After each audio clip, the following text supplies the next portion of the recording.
বিসমিল্লাহির রহমানির রহিম। হে সমস্ত জগতবাসী, আজকে যে আলোচনাটি নিয়ে আসলাম যে আমরা স্বপ্নের ব্যাখ্যা করতে হলে কিন্তু শুধু স্বপ্নের ব্যাখ্যাগুলো শুনলেই হবে না, যে আসলে কিছু কিছু বিষয় বিস্তারিতভাবে আমাদের জানতে হবে। যে শুনলেই শুধু আমরা শিখতে পারবো না বা বুঝতে পারবো না, এর মধ্যে কিছু বিশ্লেষণ আছে যে কীগুলো বুঝলে আমরা স্বপ্নের ব্যাখ্যাগুলো সহজে বুঝতে পারবো। কখনো স্বপ্নে দেখার ব্যাপারে মানুষের স্বভাব ভিন্নমুখী হতে পারে। সুতরাং যদি কোনো ব্যক্তি স্বপ্নে দেখে যে তার একটি ছেলে সন্তান হয়েছে, তবে বাস্তবেও তাই হবে। অথবা যদি স্বপ্নে দেখে যে তার একটি মেয়ে সন্তান হয়েছে, তবে বাস্তবেও তাই হবে। কিন্তু এটার মধ্যে একটি পার্থক্য তো রয়ে গেছে। স্বপ্নের তারতম্য না বুঝলে আপনি যা দেখবেন তা হবে না, এর উল্টাটাও হতে পারে। এজন্য এটা বোঝার বিষয়, এজন্য এই আলোচনাটি শুনুন। সুতরাং মানুষকে জিজ্ঞাসাবাদ করলে এবং মানুষের স্বভাব অনুসন্ধান করলে এ সততার সন্ধান পাওয়া যাবে। বর্ণিত আছে, একজন মহিলা মক্কা শরীফে কোরআন পড়িতেছিল, স্বপ্নে দেখতে পেলেন যে কাবার চতুর্দিকে অপ্রাপ্ত বয়স্ক বালক বালিকা তাদের হাতে ফুল দিয়ে কুসুমি রং এর পরিধান করেছেন। ফুল দিয়ে কুসুমি রঙের পোশাক জামা দেখা যাচ্ছে। এ দৃশ্য রেখে আশ্চর্যভাবে বলল, সুবহানাল্লাহ।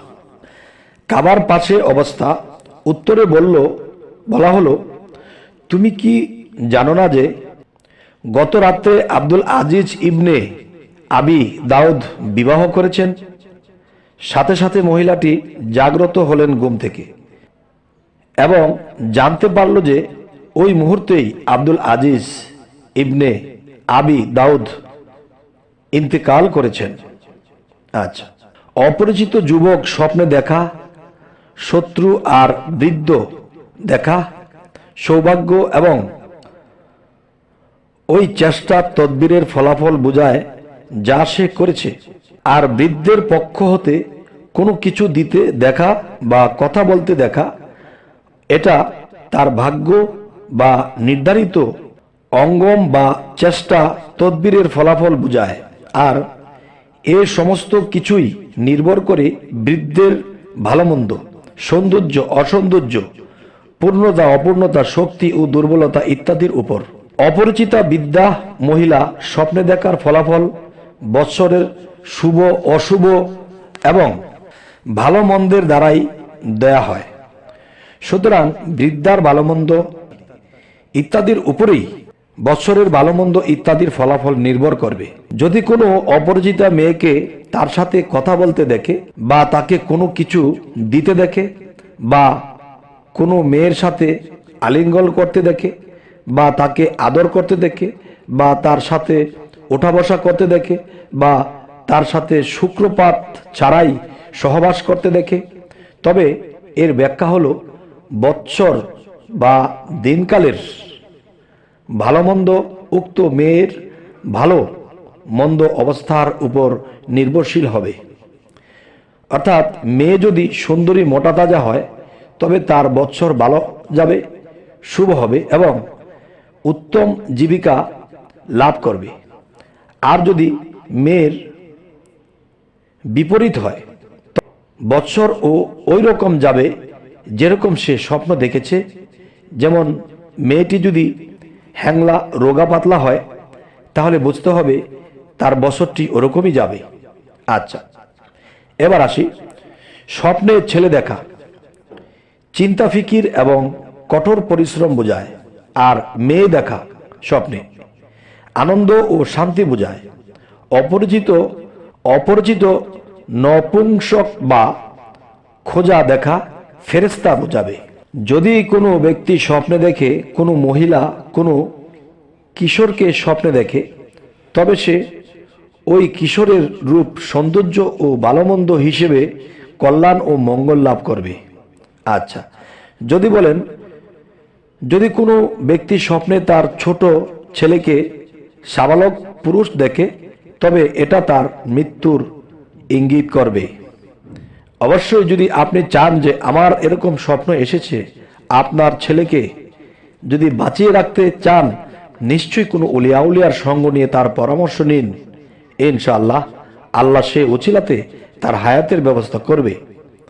আচ্ছা, কে বলেন বাচ্চাদের মধ্যে যদি কোনো ব্যক্তি নিজেকে সাবালক এবং পুরুষদের অন্তর্ভুক্ত দেখে তবে এটা তার শক্তি, সামর্থ্য এবং পরস্পর সহযোগিতার ইঙ্গিত করে। হে সমস্ত জগতবাসী, আমরা অবশ্যই খেয়াল করে শুনব এবং আমাদের জীবন চলার পথে কিন্তু এই জিনিসগুলো আমাদের সামনে আসে স্বপ্নে, অবশ্যই আমাদের বুঝে কাজ করতে হবে। এমনও হতে পারে যে যদি কোনো ব্যক্তি স্বপ্নে দেখে যে তার একটি পুত্র সন্তান হয়েছে অথচ তার স্ত্রী গর্ভবতী, আচ্ছা, তবে তার স্ত্রী মেয়ে সন্তান প্রসব করবে। আর এমনও হতে পারে যে যদি স্বপ্নে দেখে যে তার একটি মেয়ে সন্তান হয়েছে তবে তার স্ত্রী পুত্র সন্তান জন্ম দিবে। আচ্ছা, এই স্বপ্নের তারতম্য এগুলা বিশ্লেষণের উপরে কথা হবে, অনুভব করলে হবে না। যেমন আপনি কখনো দেখেছেন যে আপনি একটা চাকরিতে যাবেন, সেই চাকরিতে মনস্থর করেছেন যাবেন, কিন্তু আপনি স্বপ্নে দেখতেছেন আপনার চাকরিটা হয়ে গেছে আর আপনাকে আনন্দিত দেখাচ্ছে, বাড়িতে এসে আপনি খুবই আনন্দময়। তখন ঘুম ভাঙার পরে ভাবছেন আমি তো চাকরি নিয়ত করেছি এবং যেখানে দরখাস্ত করেছি আমার তো চাকরিটা হয়ে গেছে। তখনই ভেবে নেবেন ঝামেলা আছে, চাকরি ওখানে হওয়ার সম্ভাবনা নেই। আচ্ছা, যদি আপনি কখনো দেখেন যে আপনি যে কাজের জন্য যাবেন এই কাজটি হবে কি হবে না, তখন আপনি সেখানে গমন করার আগেই আজকে যদি ঘুমিয়ে থাকেন তো আল্লাহর নাম নিয়ে ঘুমান যে হে আল্লাহ, তুমি সূক্ষ্ম ফলাফলটা আমাকে যদি সাহায্য করতে আমি জানতে পারতাম। আল্লাহকে একটি সিজদা দিয়ে ঘুমিয়ে থাকবেন। যদি দেখেন আপনি যে কাজে যাবেন সে কাজের সাফল্য হচ্ছে, সে কাজের খুব ভালো কিছু হচ্ছে, সে কাজটি হয়ে গেছে, তাহলে ভেবে নেবেন আপনি ও কাজটা হবে না। আচ্ছা, তাহলে এই যে কথাগুলো বলা হচ্ছে, যারা না বুঝবে এই কথাগুলো তাদের রাগ লাগবে। তাই বলবো যে এই জিনিসগুলো স্বপ্নের তারতম্য বুঝে এরপর আমাকে সেখানে যেতে হবে। এবং কোনো একদিন স্বপ্ন দেখতেছেন এত ঝামেলা, এত বিপদ আপদ, এত সমস্যা যে আপনি কিছুতেই কিছু করতে পারছেন না, একের পর এক ঝামেলা, একের পর এক ঝামেলা দেখা যাচ্ছে, তখন আপনি ঘুম থেকে উঠে ভাববেন আমি যে নিয়ত করেছি যে কাজটি করব সেই কাজটি এত ঝামেলা দেখলাম। তারপরে আপনি আল্লাহর নাম নিয়ে চলে যান, আপনার সেই কাজটি হয়ে যাওয়ার সম্ভাবনাই বেশি। আচ্ছা, তবে আমাদের এই চ্যানেলের আলোচনা যদি আপনাদের ভালো লাগে অবশ্যই সাবস্ক্রাইব করে নেবেন এবং পরবর্তীতে যেন আরো ভালো আলোচনা আপনাদের কাছে এনে দিতে পারি। তো সকলেই ভালো থাকবেন, আল্লাহ হাফেজ।